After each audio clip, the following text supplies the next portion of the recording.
A imprensa brasileira, às vezes, sem sequer assistir de fato a uma novela, costuma atacar as produções latinas por terem atuações exageradas. No Almanac Latino, nossa missão é fazer um colunismo de novelas que consiga ir além dessa visão pobre, mas alguns atores não têm como defender. O programa de hoje destaca os atores mais canastrões das novelas mexicanas.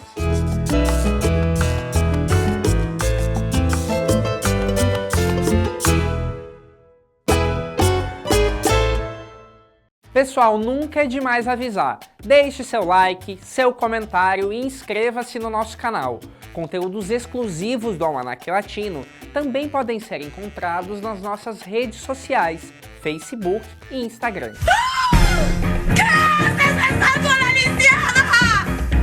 Gritaria, caras e bocas. Alguns atores nasceram para serem exagerados, outros dependem do papel onde estão. Uma das diretoras que consagrou o exagero e o tom de farsa nas interpretações foi Beatriz Sheridan, diretora de clássicos como a trilogia das Marias. As vilãs nas novelas dirigidas por ela sempre eram exageradas. Isso consagrou uma atriz em especial, Laura Zapata. Foi em Rosa Salvaje, vivendo Dulcina Linares, a irmã megera do galã, e que fazia da vida de Rosa um inferno, que Laura Zapata se consagrou. Os olhos arregalados, a maldade exagerada, começaram a fazer parte de todas as atuações seguintes. Eu não contava com esse maldito testamento, com esse matrimônio anterior de Federico, com essa vieja ridícula. Em Maria Mercedes, Laura Zapata vive Malvina.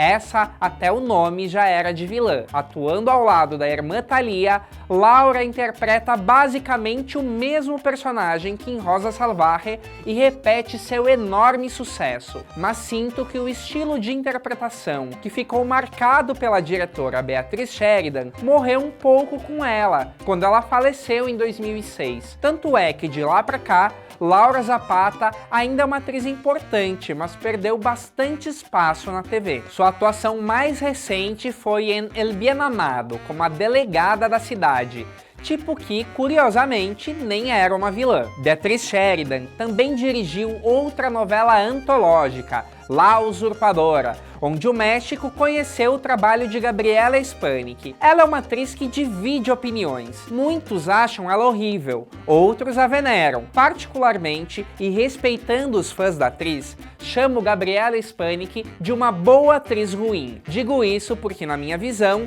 ela é extremamente exagerada, mas dona de um carisma impressionante. Ela tem uma presença de protagonista incontestável e dificilmente passa em branco dentro de um projeto. Na própria La Usurpadora, é bem conhecida a história de que as gêmeas Paola e Paulina estavam destinadas a Thalia, mas hoje em dia é praticamente impossível pensar em outra Paola Bracho que não seja a Gabriela Spanik. Ella me dijo así de golpe.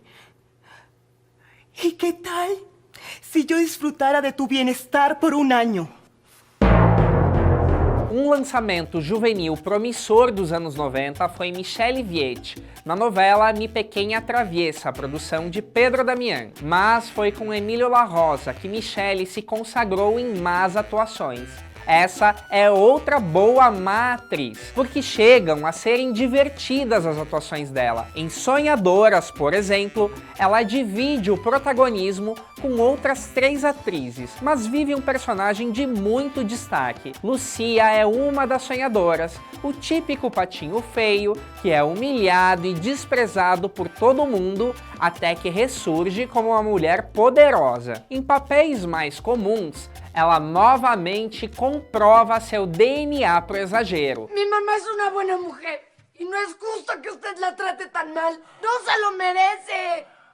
Es usted un ogro que se ha dedicado a hacernos la vida imposible. Muita gritaria acompanharam seus trabalhos seguintes, como em Amigas e Rivales, de 2001. Apesar de tudo, sinto falta das más atuações dela, já que a atriz não tem feito novelas desde 2013, onde atuou em La Otra Cara del Alma, justamente ao lado de Gabriela Spanik, nessa novela que não teve uma audiência satisfatória na TV Azteca. Outra atriz que começou como uma promessa foi Adriana Fonseca. Ela era bonita e natural e tinha tudo para alcançar voos maiores, mas foi se revelando uma grande canastrona. Em Mariana de la Noche, fez um papel de louca com direito a muito olho arregalado e gritaria. Ok, a gente até se divertiu com essa performance, mas até em papéis mais comedidos, ela seguiu exagerando, mesmo quando era a mocinha da história. Por exemplo, em Bajo las Rendas del Amor, de 2007. Uma atriz da nova geração que eu considero que tem muito caminho pela frente, mas que foi jogada aos leões, é Irina Baeva. Em Me Declaro Culpable, ela viveu a protagonista juvenil da história, Natália. Na trama, ela atropela uma promessa do futebol e o deixa paraplégico e passa a viver com essa culpa. Só que digamos que o papel tinha uma carga dramática muito acima das habilidades dela. Arranca tu coche, salte de ahí, Natalia, salte de ahí, ya. No puedo dejarlo así. Foi gritaria e carão o tempo inteiro.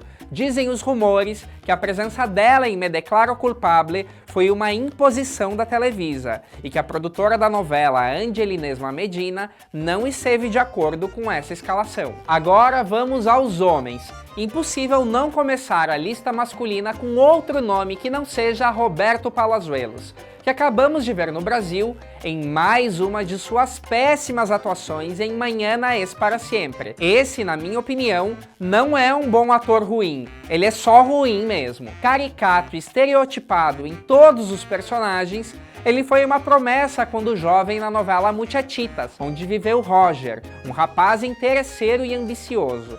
De lá pra cá, ele quase sempre faz o tipo mau caráter. Mas na novela Apuesta por un Amor, em 2004, ele teve uma oportunidade ao ser um dos protagonistas dessa história, junto a Patrícia Manterola e Juan Soler. Ele vivia Francisco, um eterno apaixonado por Júlia, mas mesmo num perfil bem diferente do que ele vinha fazendo, ele voltou a cair nos mesmos vícios de interpretação.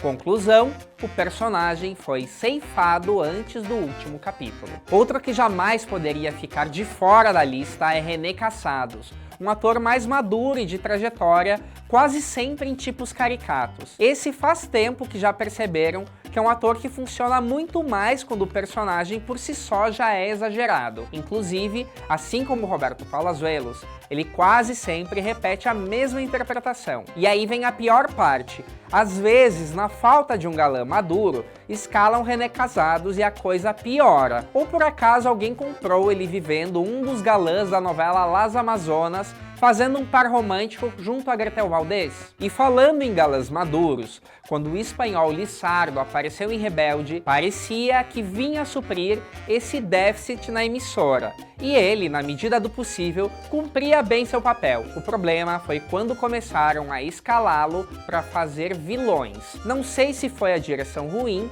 mas ao meu ver, ele sofre para viver os malvados. Todos ficam iguais, estereotipados e com aquela coisa de vilão de desenho animado. E por fim, trago uma das maiores polêmicas, Fernando Colunga. Eu admiro a trajetória impressionante desse ator, que protagonizou fenômenos de audiência ao longo dos anos e que é o mais importante ator de novelas que já existiu no México, ponto final. Mas Fernando Colunga sempre teve sua interpretação colocada em xeque. Le noto algo extraño a Paola. Eu também.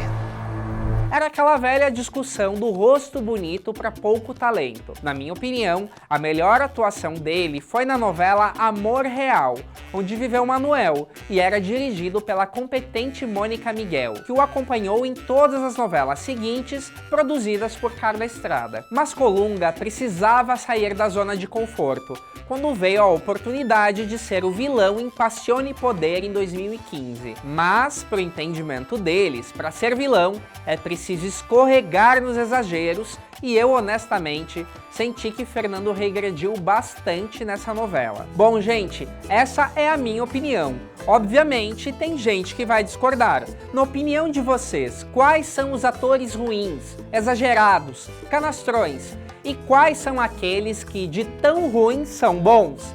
Deixe seu like, seu comentário e inscreva-se no nosso canal. O Facebook e o Instagram do Almanac Latino também esperam por vocês. Até a próxima semana!